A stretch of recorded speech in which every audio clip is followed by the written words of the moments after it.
भक्ति भक्त भगवंत करो, चतुर नाम वपु एक, जिनके पद रज परस सत विघ्न अनेक, सब धरती कागज करो, सगवन कलम कटाई, सात समुद्र छाई करम, सतगुरु गुण लिखा न जाए। राम राम राम राम राम राम राम। आप सभी के अंदर विराजमान परमात्मा के पावन चरण राम राम राम। अनंत श्री सदगुरु सुखराम जी महाराज की 90 वाणी है। विठल राव का संवाद चल रहा है महाराज का। विठल राव राजा के साथ ज्ञान चर्चा हो रही, सत्संग चर्चा हो रही। विठल राव प्रश्न पूछ रहा है, महाराज उत्तर दे रहे हैं। दोनों का संवाद हमारे लिए जीवों का कल्याण करने के लिए महाराज ने किया है। अहंकार से उपना पांच तत्व परमाण, ब्रह्मंड पवन तेज जल पुत्री मही बखान, पुत्री मही बखान भोग यारा सब होई, 84 लख पुत्र जीव जाया कहूँ तोई, सुखराम कहे इन जीव की युवा उत्पत्ति जान, अहंकार से उपना पांच तत्व परमाण। इस प्रकार से जीव की उत्पत्ति बताइए। ये जीव इस प्रकार से संसार में आ गया, इसमें जीव की कोई गलती नहीं है। जीव आ गया, सारे व्यवहार से आ गया, लेकिन अब जाना उसके हाथ में। वापस जाना सदगुरु के ज्ञान के माध्यम से वापस परम पद में, केवल पद में, आनंद पद में जा सकता है। जीव पुरुष के संग नार ममता कहूँ तो ही, यो जायो मन पूत सुरत कन्या पण होई, यारे बण्यो संजोग भोग करने को लागा, 64 जाया पूत गड़ी मोरत बंध बागा, सुखराम कहे यूं ब्रह्म सु बड़ो जीव शिव आय, 84 के बीच में फिर गोता खाए। कह रहे कि महाराज इस प्रकार से सारे संयोगों से ये जीव बन गया। सूरत भी इन्हीं से बनी, मन भी इन्हीं से बना, सब संयोग से बने हैं। ममता भी इन्हीं से बनी है, और 64 गड़ी मोरत ये सब भी इन्हीं से बने हुए हैं। आगे से आगे सबकी उत्पत्ति हुई है, और फिर सब 84 के बीच में इस चक्र के अंदर आकर फिर रहे, कभी ऊपर कभी नीचे। इस प्रकार का ये चक्र सिलसिला लगातार चालू हो गया। एक बार वो सिलसिला चलता जा रहा है। हे शिष्य अब तो से कहूँ तो मैं तेरा ज्ञान, खंड सोही ब्रह्मंड में सोही पिंड में अजान, सोही पिंड में जान निरख अपने घट कीजे, खंड पिंड ब्रह्मंड सोज तीनों यहीं लीजे, बिंद जहां से उतरे तहां तत्व ब्रह्म को ध्यान, हे शिष्य अब तो सु कहूँ तो मैं तेरा ज्ञान। महाराज विठल राव को कह रहे हैं कि हे शिष्य सुनो, अब मैं तुझे बताता हूं कि जो तेरा ज्ञान है वो तेरे भीतर में ही है। कहीं तुझे ज्ञान के लिए बाहर भटकने की आवश्यकता। जिन पाया जिन गट ही पाया, बायर फिर जन्म गमाया, 68 को काहू को फिरिए, सूरत समेत नाम में धरी। तो जो जिसे भी मिला है आज दिन तक सबको अपने भीतर मिला। अंतर्मुखी हुए हैं, बहिर्मुखता को छोड़ा है, भीतर में ध्यान लगाया तो सब कुछ मिल गया, क्योंकि परमात्मा आपके भीतर ही निवास करते हैं। तन देवल बिच आत्म देव, निर्गुण भक्ति भजन है देव। ये तन आपका देवल है, मंदिर है, इसके अंदर परमात्मा देवता के रूप में आपके भीतर विराजमान। तो उन आत्म देव को पहचानना है, जानना है, देखना है। और जो आत्म देव है वो किसके अंश है? परमात्मा देव के अंश है। और वही आपका सच्चा स्वरूप, वही आपका आनंद स्वरूप है, वही आपका यथार्थ स्वरूप है, वही आपका अविनाशी स्वरूप है, वही आपका अजर और अमर स्वरूप है। ऐसे अजर और अमर स्वरूप को जानने का बोध करना, ये सदगुरु के ज्ञान से संभव है। तो महाराज समझा रहे हैं शिष्य को कि तेरा परमात्मा तेरे भीतर। ये शिष्य अब तोसु कहूं तो मैं तेरा ज्ञान। अपन परमात्मा को खोजने बाहर जाते, लेकिन महाराज कह रहे कि इन आंखों से जो दिखता है वो सब विनाशी है। जो दिखे सो सकल विनाशी। चरम चक्षुओं से जो कुछ भी दिखता है वो सब विनाशी। इन नैना नहीं देखिया अजब अनुपम चैन, सुखराम सूरत नैन सु देख कर बाकत अवैन। इन चरम चक्षुओं से परमात्मा दिखाई नहीं देते। मैंने सूरत चक्षु से, ब्रह्म चक्षु से, दिव्य चक्षु से, ज्ञान चक्षु से परमात्मा के दर्शन पाए सदगुरु की कृपा से। फिर मैं कह रहा हूँ ये बात आपको, पहले स्वयं मैंने दर्शन किए हैं और वो दर्शन की बात मैं आपको बता रहा हूँ। तो हे शिष्य अब तोसु कहूं तो मैं तेरा ज्ञान, तेरा ज्ञान तेरे भीतर पड़ बसा हुआ है। श्वास उश्वास के बीच बसे सिखावन हार, तेरा गुरु तेरा परमात्मा तेरे राम जी श्वास और उश्वास के बीच में बसते हैं। तो हे शिष्य अब तोसु कहूं तो मैं तेरा ज्ञान, खंड सोही ब्रह्मांड में सोही पिंड में जान। कह रहे हैं कि जो बाहर ब्रह्मांड में है वो सारी चीजें कहाँ है? आपके पिंड में। बाहर 18 भार वनस्पति है, आपके 18 भार ब्रह्मांड।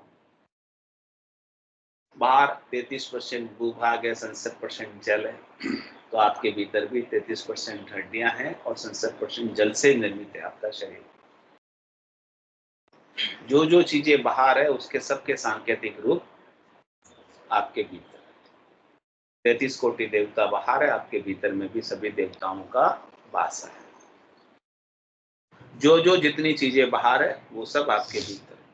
स्वर्ग मत पाताल बाहर है, खंड पिंड ब्रह्मांड आपके भीतर है। तो महाराज कह रहे कि बाहर आप खोजने जाओगे तो बहुत समय लग जाएगा, बहुत दूरी तय करनी पड़ेगी। तो न तो आपके पास इतना समय है और न आपके पास इतनी दूरी को कम करने की या दूरी को जाने की आपके पास ताकत है इतना। तो कह रहे कि आप अपने भीतर में खोजो, खंड सोही ब्रह्मांड में और सोही पिंड में जान। सोही पिंड में जान निरख अपने गट कीजिए। जो कुछ भी आपको देखना है आप अपने गट के भीतर ही देख लो, क्योंकि सबका सांकेतिक रूप आपके भीतर में। खंड पिंड ब्रह्मांड सोच तीनों यहीं लीजिए। तीनों की शोधना आप यहीं कर लो, तीनों की खोज यहीं कर लो। बाहर कहीं भटकने की आवश्यकता नहीं है। घर बैठे ही आपको अपने परमात्मा के दर्शन, सभी के दर्शन हो जाएंगे। और कह रहे हैं कि ब्रह्म मुख्य रूप से कहाँ निवास करता है कि बिंद जहां से उतरे तहां ब्रह्म को ध्यान। बिंद कहाँ से उतरता है? त्रिकुटी से। त्रिकुटी से यहाँ पर बिंद होता है, तो यहाँ आप ब्रह्म का ध्यान धरेंगे, यानी त्रिकुटी में इस स्थान पर दोनों आंखों के बीच में। तो महाराज फरमान की यहाँ भी आपको परमात्मा के दर्शन हो जाएंगे। हे शिष्य अब तोसु कहूं तो मैं तेरा ज्ञान, तेरा ज्ञान तेरे भीतर ही है। 10वें द्वार पर ब्रह्म है महल त्रिकुटी शिव, त्रिकुटी तज पिंड आवियो तभी कहायो जीव।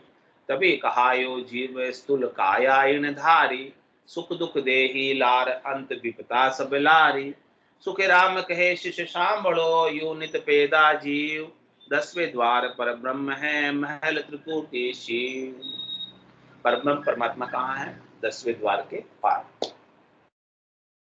और जब त्रिकुटी में आते हैं तो वो क्या हो जाते हैं? शिव ब्रह्म। त्रिकुटी महल में निवास करते हैं। पार ब्रह्म ऊपर है, उसके नीचे शिव ब्रह्म है, उसके नीचे चिदानंद ब्रह्म है और उसके नीचे जीव ब्रह्म हो जाते हैं। तो त्रिकुटी तज पिंड आवियो तभी कहा है जी। पर ब्रह्म परमात्मा त्रिकुटी में आते ही शिव ब्रह्म हो गए, त्रिकुटी से नीचे आते ही चिदानंद ब्रह्म हो गए और त्रिकुटी से और नीचे आते ही पिंड में आते ही जीव ब्रह्म हो गए। है तो ब्रह्म है, लेकिन वो पेड़िया उतर गए, ऊपर से नीचे नीचे आते गए। तो 10वें द्वार पर ब्रह्म। अब वापस पहुंचने के लिए भी आपको 10वें द्वार का सहारा लेना पड़ेगा। ऊपर से नीचे आ गए तो आपको नीचे से ऊपर जाना होगा। शिव था, शिव से जीव बन गया, अब वापस जीव से शिव बनना।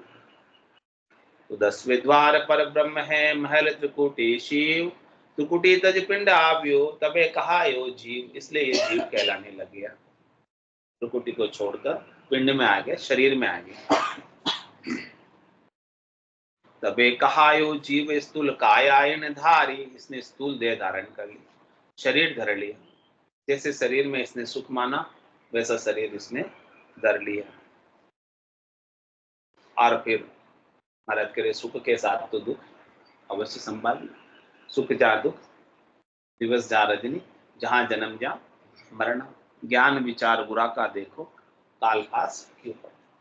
कह रहे मैं सुख दुख दे ही ला, जैसे इसने देह धरी और सब सुख दुख देह के साथ आरंभ हो गया, चालू।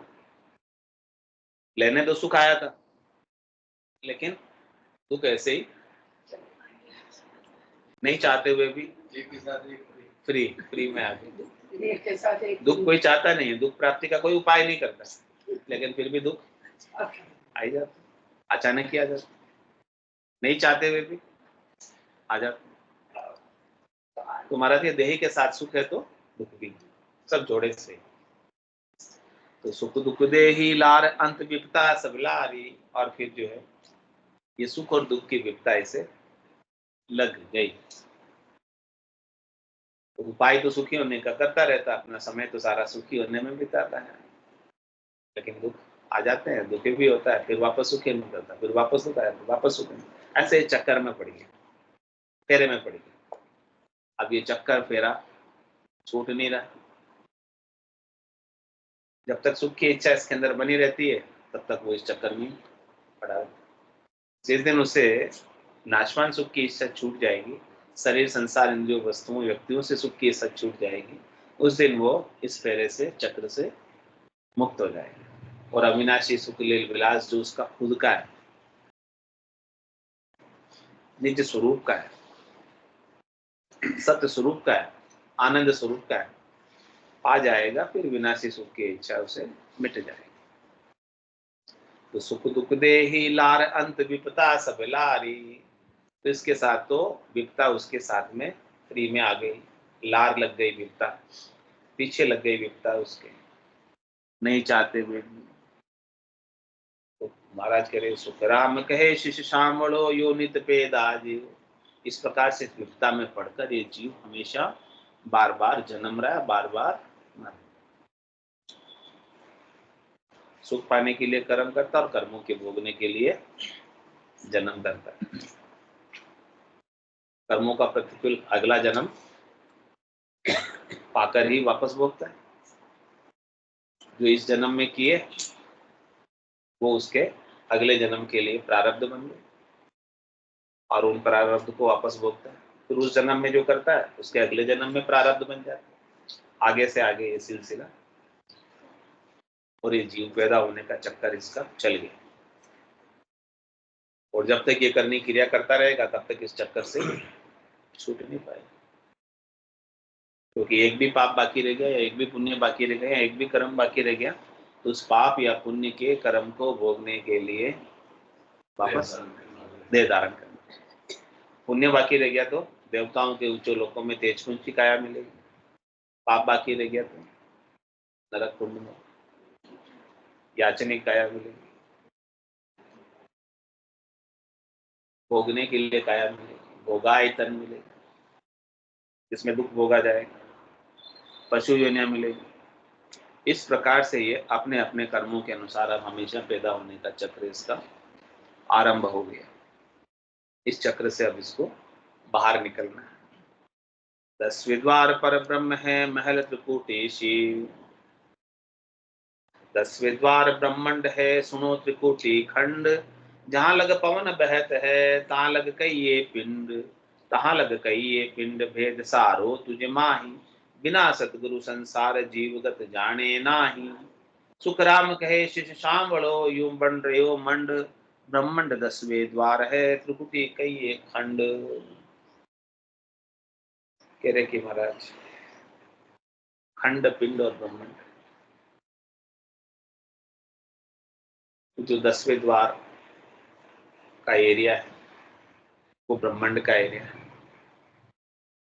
10वें द्वार से लगाकर त्रिपुटी का एरिया है, खंड का एरिया है। और त्रिपुटी से हेटे हेटे वो पिंड का एरिया है। वो जहां लग श्वासें चल रही त्रिपुटी से हेटे, नासिका से लगाकर नाभि तक, ये सारा पिंड है, शरीर है। ये सारा भेद महाराज कह रहे आप भीतर में देखो, समझो इस बात को। लेकिन ये बात समझाने वाले कोई मिलते हैं हमसे, संत सदगुरु के अवलिक, तो ये बात हमें समझ में आती है। हम भीतर में ही अपने परमात्मा के दर्शन कर पाते हैं। इसके बिना परमात्मा की गति को भीतर में देख नहीं पाते। परमात्मा भीतर में होते हुए भी उनका दर्शन हम सदगुरु के ज्ञान के अभाव में कर नहीं पाते। चेतन तत्व आपके भीतर है, लेकिन उस चेतन तत्व का अनुभव हम कर नहीं पाते। तन का कपड़ा दूर है, लेकिन परमात्मा उससे भी अधिक नजदीक है। इतने नजदीक होने के बाद भी हम उनका आनंद ले नहीं पाते, स्वरूप का बोध कर नहीं पाते, सत स्वरूप में जी नहीं पाते, आनंद स्वरूप में जी नहीं पाते, सुख दुख में पड़े रहते, विकृति में पड़े रहते, शब्द रूप रस गंध स्पर्श में पड़े रहते, काम क्रोध लोभ मोह अहंकार में पड़े रहते। मैं मेरी में अवध कमाई जन्म बदी तो बाता सिमरण सौदा कदे न कीना तो हीर मुसायो। सत्स्वरूप का सिमरण नहीं होता, सत्स्वरूप की याद नहीं आती, आनंद स्वरूप को जानते नहीं। बिना सदगुरु, बिना सदगुरु संसार, पूरा संसार, एक दो की बात नहीं है महाराज, एक दो को नहीं कह, पूरे संसार को ही कह रहे कि बिना सदगुरु संसार जीवगत जानेगा। वो पूरा जीव ही बना रहता है, अपनी सच्ची गति को जान नहीं पाता, अपने परमात्मा होने का बोध कर नहीं पाता, अपने सस्वरूप का बोध कर नहीं पाता, जीव ही बना रहता है,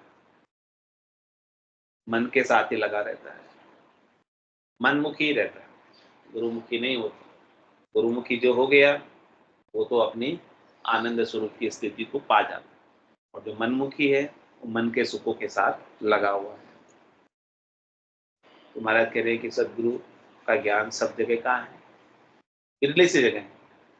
तो बिरले से लोग जाते, और बिरले से लोग ही परम पद को पाते। जो जान जाते वो अविनाशी पद को पा जाते, निर्भय पद को पा जाते, और जो नहीं जानते वही संसार में सुखी दुखी होते रहते हैं।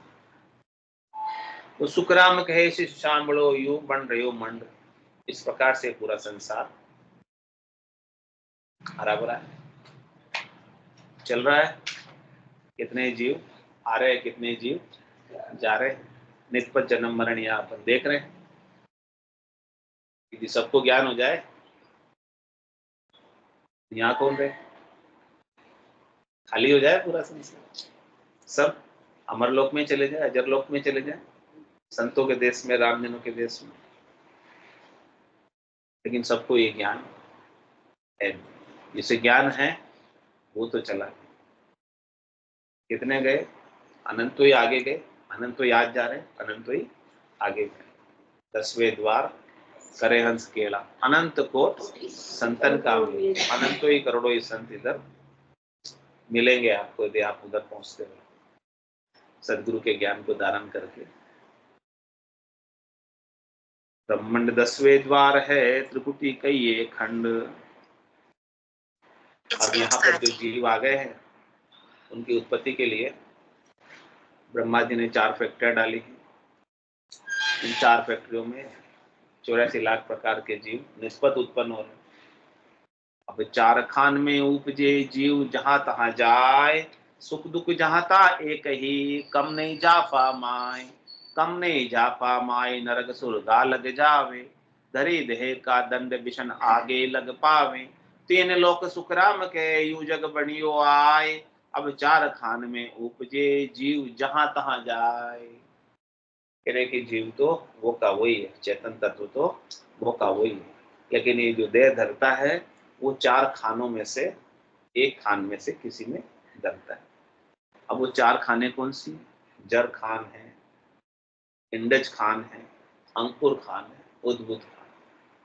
तो जर खान में तो मनुष्य उत्पन्न होते हैं। अंडज खान में अंडे के द्वारा उत्पत्ति होती है और अंकुर खान में वृक्षों की अंकुर के द्वारा उत्पत्ति होती है और उद्बुद्ध खान में अचानक कई जीव प्रकट हो जाते हैं, अचानक गायब भी हो जाते हैं। तो ऐसे उत्पत्ति जो है हो रही है इस संसार के अंदर 3 लोगों में और निष्पत हो रही है, हो भी रही है निष्पत और मृत्यु को भी निष्पत पा रहे हैं। तो ये इस लोक का नाम क्या है? मृत्यु लोक। इसीलिए इसका नाम, क्योंकि यहाँ मृत्यु रोज होती है, उत्पत्ति भी यहाँ रोज होती है और मृत्यु भी रोज होती है। और क्या कह रहे हैं हमारा सुख दुख जहां तहां एक ही, जहां भी जाओगे कौन सी भी खान में चले जाओ, सब खानों में जहां भी शरीर धरोगे, शरीर के साथ सुख है और दुख है और सब जगह। ऐसा नहीं है कि वो देवता आराम में है और दूसरे जने दुखी है, ऐसा नहीं है। उनको भी कोई ना कोई दुख तो लगा ही हुआ है। देवलोक में यो दुख भारी, एक एक सिर, एक के ऊपर एक। उनके आदेश की पालना करनी पड़ती है, पालना नहीं करो तो दंड मिलता है। वहां भी तो महाराज कह रहे वहां भी वो देवलोक में भी सुखी नहीं। और मृत्यु लोक में यो दुख भारी, मरता बार न लागे। मृत्यु लोक में ये दुख किया, मरने का कोई पता ही नहीं चलता, कभी भी किसो भरोसो श्वास को ग्रास रहे मुकमाए, और सुओट समेट सके नहीं जीव कुछ कर। ये दुख भारी, सब जगह कोई ना कोई दुख देह के साथ लगाए हुआ है। तो कह रहे हैं सुख दुख जहां तहां एक ही, कम नहीं जा पा। अपन सोचते हैं कि अपन को दूसरे पराई थाली में घी ज्यादा नजर आता है, वो उसमें अच्छा सुख होगा, ऐसे सोचते हैं। लेकिन मानते हैं सब जगह दुख है। 3 लोक 14 भवनों में कहीं चले जाओ, 3 लोक भवन चतुर्दश, एक काल को ग्रासा, सदगुरु मेहर बिना नहीं छूटे जन्म मरण भाव तरास। कहीं भी चले जाओ, चाहे स्वर्ग में चले जाओ, चाहे मृत्युलोक में रहो, चाहे नरक में चले जाओ, सब जगह दुख ही दुख है, कहीं कम नहीं, कहीं ज्यादा नहीं, अपने अपने हिसाब से सब जगह सुख दुख है। तो कम नहीं जाफा माई, नरक सुरगा लग जाए, नरक से लगाकर स्वर्ग तक सुख दुख सब जगह। कोई ऐसा प्रदेश नहीं है कि जहां बिल्कुल भी दुख का लेश मात्र भी कारण नहीं। कोई ऐसा स्थान नहीं है त्रिलोकी में कि जहां पर दुख हो ही नहीं। तो करे धरी देह का दंड विषण आगे लग पा। कह रहे कि भगवान विष्णु के पद से जो अवतार आते हैं,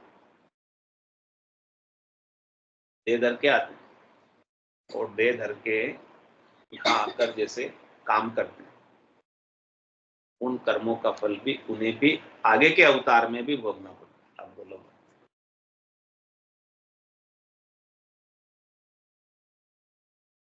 वो भी उनसे छूट नहीं पाते। जब अवतार भी देह धरने के दंड को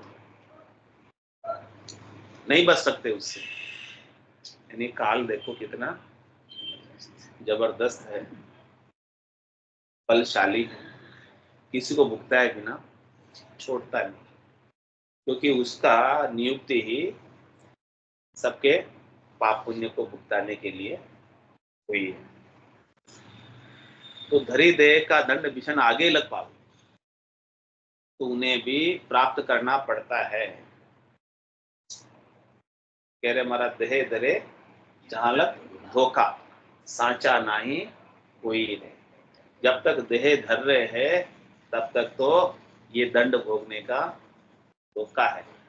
हाँ, साचे नहीं हुए, साचे तो जिस दिन होंगे, तंदुक जा दिन जावसी, जा दिन धरे न देह, निरंजन लग सुख राम के भुगते को नहीं।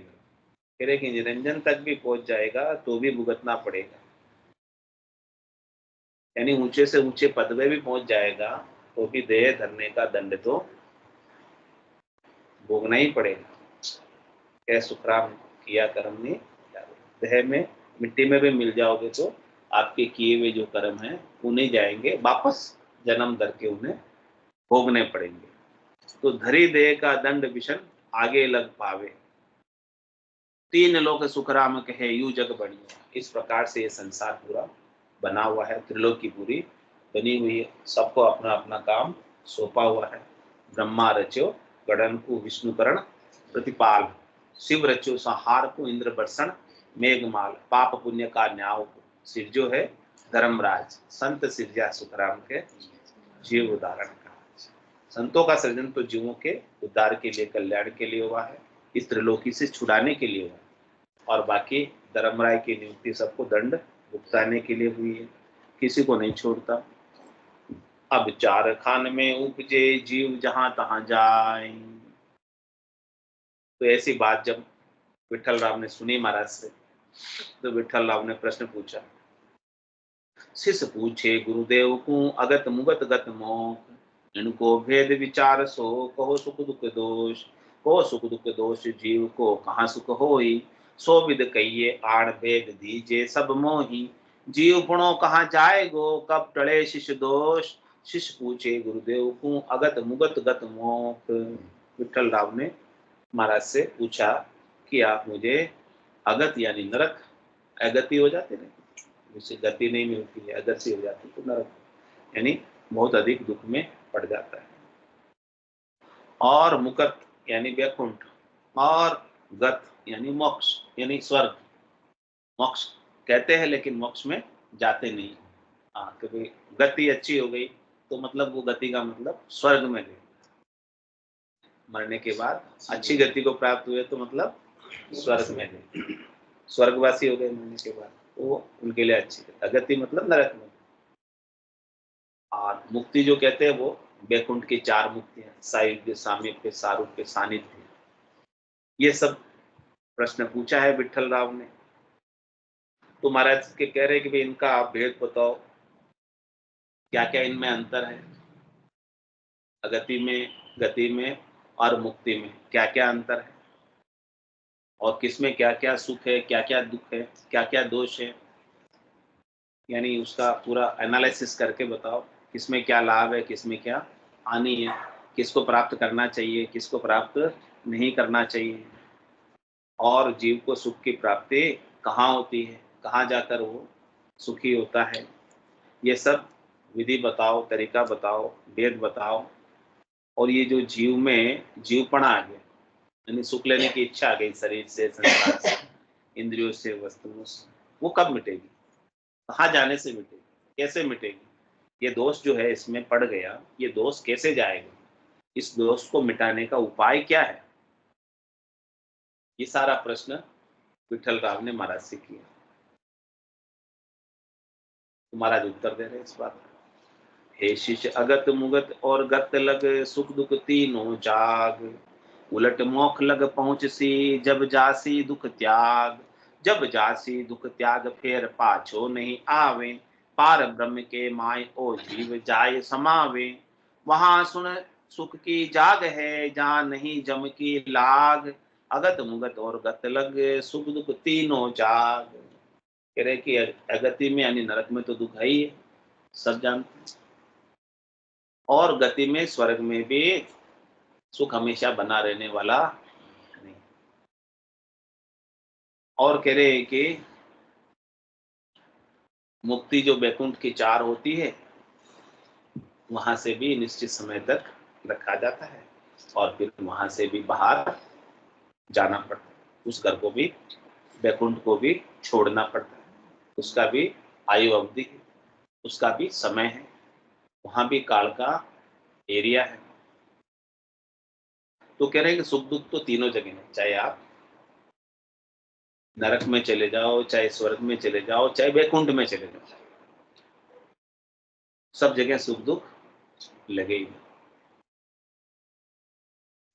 लेकिन उलट मोक्ष लग पहुंचती जब जासी दुख त्याग, सारे दुखों का त्याग तो तभी होगा जब आप परम मोक्ष की प्राप्ति कर लोगे, परम पद की प्राप्ति कर लोगे, आनंद पद की प्राप्ति कर लोगे, केवल पद की प्राप्ति कर लोगे। जब जासी दुख त्याग फिर पाछो नहीं आ, वहां पहुंचने के बाद वापस आने की रीत नहीं। सब दुख मिट जाएंगे वहां पर, एक दुख का वहां पर लेश मात्र भी कोई कारण नहीं रहेगा। ये कहाँ जाएगा जीव? पार ब्रह्म के माय वो जीव जाए समा। ये जीव जो है अपना जीव पड़ा छोड़कर शुद्ध चेतन आत्मा होकर परमात्मा में ही मिल जाए। बूंद वो जो है अलग थी, अब वो सागर में ही मिल जाए। और बूंद सागर में मिलने के बाद बूंद कहलाएगी, बूंद तो नहीं कहलाएगी। फिर ये आत्मा आत्मा कहलाएगी, परमात्मा ही कहलाएगी।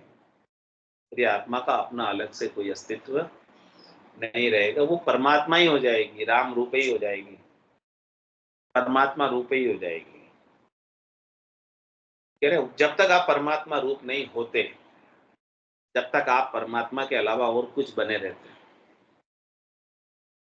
परमात्मा के अलावा और कुछ क्या बनोगे? जीव ही तो बनोगे। जीव में अनेक प्रकार की जातियां हैं, जीव की अनेक प्रकार के भेद, अनेक प्रकार के द्वैत। तब तक महाराज कह रहे हैं कि सुख दुख लगे, लेकिन जैसे ही आप परमात्मा रूप हो गए, सच्चे स्वरूप को आपने पा लिया, सत्स्वरूप को पा लिया, जो आपका असली स्वरूप। नकली स्वरूप तो सबने पाया हुआ, जो जाने वाला सबको दिख रहा है ना। नकली स्वरूप सबने ओढ़ा हुआ है, पहना हुआ है नकली स्वरूप।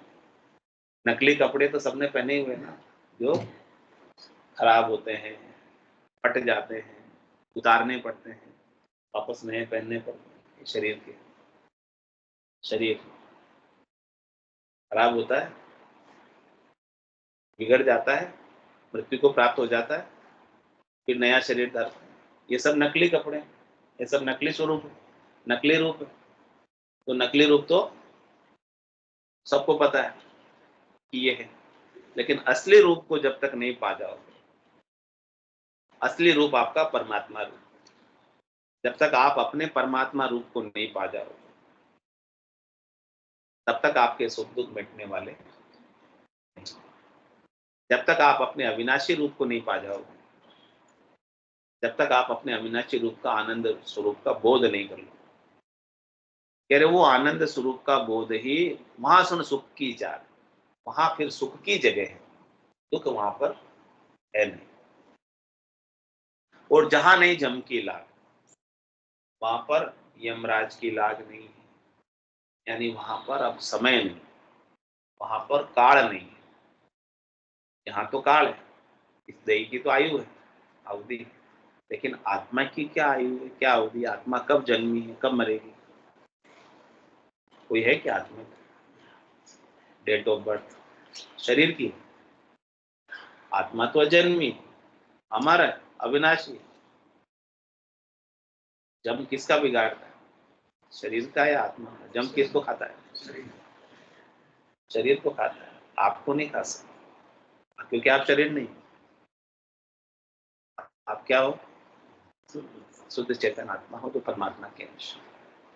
उस स्वरूप को जान लो तो महाराज कह रहे कि फिर जम आपका कुछ बिगाड़, फिर आपको जम मार नहीं सकता।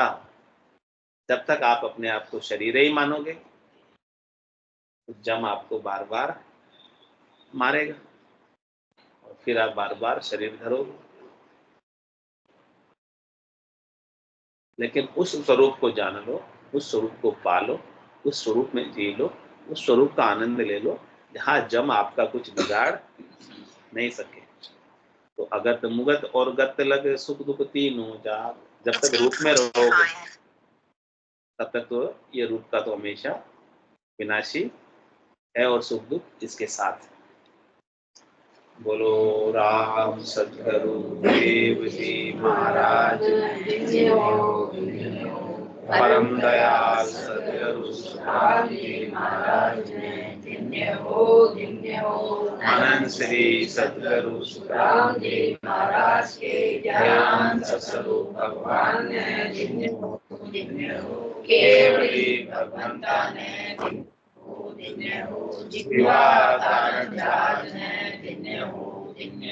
मोक्ष के मार्गा ने दिन्य हो अनंत कोटि संतान दिन्य हो।